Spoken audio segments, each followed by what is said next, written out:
அவங்களோட விசினர் என்னன்னு பாத்தீங்கன்னா, நம்ம துப்பாக்கியுடன் வந்த நபர் கைது எங்க? புதுச்சேரியில் விஜய் பங்கேற்கும் தாதை காப்பது கூட்டத்திற்கு துப்பாக்கியுடன் வந்த நபர் கைது. சந்தேக நபரை பிடித்து போலீசார் விசாரித்த போது கை துப்பாக்கியை மறைத்து வைத்தது தெரிய வந்தது. அவங்க புதுச்சேரி கவர்மெண்ட்ல அது ஒரு பொண்ணு யூடியூபுக்கு வீடியோ பேட்டி கொடுத்துருக்கு. பக்காவது இருக்கு. 5000 பேர் தான் பர்மிஷன் கேட்டிருக்காங்க. 5000 பேர் கேட்டிருந்தாலும் 1000 போலீஸ் டிப்ளாய் பண்ணி செக்யூரிட்டி பந்தோபஸ்து கொடுத்துருக்காங்க. 10,000 பேர் எழுதி கொடுத்த தமிழ்நாடு அரசு 500 பேர் கூட கண்ணில் காமிக்காத கேவலமான ஆட்சியா நடந்துட்டு இருக்கு. டிஎம்கே 2026 மிதப்புல இருக்காதீங்க, தமிழ்நாடே போய் மிதக்க வச்சுட்டீங்க. கேட்டா நம்ம குட்டி அம்முனியம் இருக்காங்கல்ல மேற்கையா, வெள்ளம் வர்ற ரோட்ல மழை ஜாஸ்தி இருந்துச்சு, அதுல தண்ணி தேங்கிருச்சான். அது வெள்ளம் இல்லையா, வெள்ளமே இல்லையா. வெள்ளம்ன்றது வந்து டேம் உடச்சி போயிருந்தா மட்டும்தான் வெள்ளம். தெளிவா புரிஞ்சுக்கோங்க மக்களே. மழை ஜாஸ்தியா இருந்துச்சு, அது தண்ணி கொஞ்சம் நின்றுச்சு அப்படிங்கிறாங்க. இவங்கெல்லாம் எப்பேற்பட்ட ஆளுனா என்ன, அம்மா ஒருத்தர் லாபம் இல்லையா, கேவலமான அரசியல் நினைச்சிட்டு இருக்காங்க. அதாவது உச்சம் என்ன, ரவுடி பையங்கள்லாம் வந்து ரவுடி ஆட்கள்லாம் வந்து ரவுடி பயலுங்க சொல்லலாம். அவனெல்லாம் வந்து கூட்டணி கட்சி தலைவர்கள்.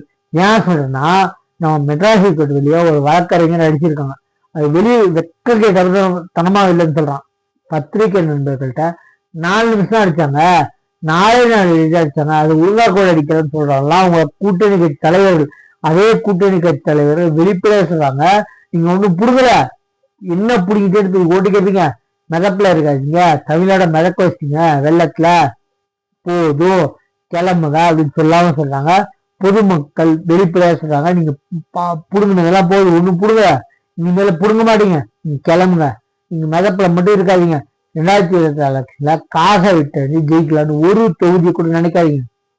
முடிச்சுக்கிட்டாங்க மக்கள். இவ்வளவு நாள் என்னையும் சேர்த்து உங்களை வேணும் போல மாற்று கட்சி இல்லாம, நீங்க இல்லைன்னா ஏடிஎம்கே டிஎம்கேன்னு போட்டாங்களே தவிர மாற்று கட்சியில் இல்லாம நீங்க வேணும்னு சொல்லி போடல. வேற வழி இல்லாம தான் போட்டோம்.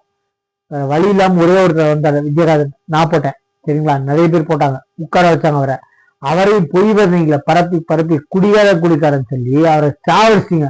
பார்க்க போனா பொய் வதந்திகளை பண்ணி கொலைய அவரை சாகிறதுக்கு நீங்க தான் ஒரு காரணம். சரி, உங்க மேல வந்து கொலைக்கான குற்றங்கள் சாட்டப்பட்டு உங்க வந்து கூண்டோட உள்ள வைக்கணும். ஏன்னா பொய் வதந்திகளை பரப்பி குடிகாரன் சொல்லி ஒரே ஒரு எலெக்ஷனோட வீட்டுக்கு அனுப்பிச்சிங்க. அதனால இப்ப மக்கள் புரிஞ்சுக்கிறாங்க, பொய் வதந்திகளை பரப்புனதே நீங்க யாரு நான் சொல்ல, உங்க துணை சிஎம் சொல்றாரு, எங்க தாத்தா காலத்துல இருந்து எங்க தாத்தாக்கு நான் பிரச்சாரம் போயிருக்கேன் அப்படின்னு. அப்ப சோசியல் மீடியா இல்லாதனால மக்களுக்கு தெரியல, இப்ப கிளீனா தெரியுது, தெரிஞ்சு போச்சு மக்களுக்கு. நாங்க வெறும் சோசியல் மீடியா மட்டும்தான் ஆட்சி நடத்துறோம். ஆனா அந்த காலத்துல தெரியலன்னா, அந்த காலத்துல நான் பிரச்சாரத்துக்கு போனது ஏன்னு தெரியலன்னா, சோசியல் மீடியால பிரபலமா இல்ல. இந்த காலத்துல சோசியல் மீடியா அவ்வளவு பிரபலமா இருக்கிறதுனால நாங்க சோசியல் மீடியால ஆட்சி நடத்துறோம்.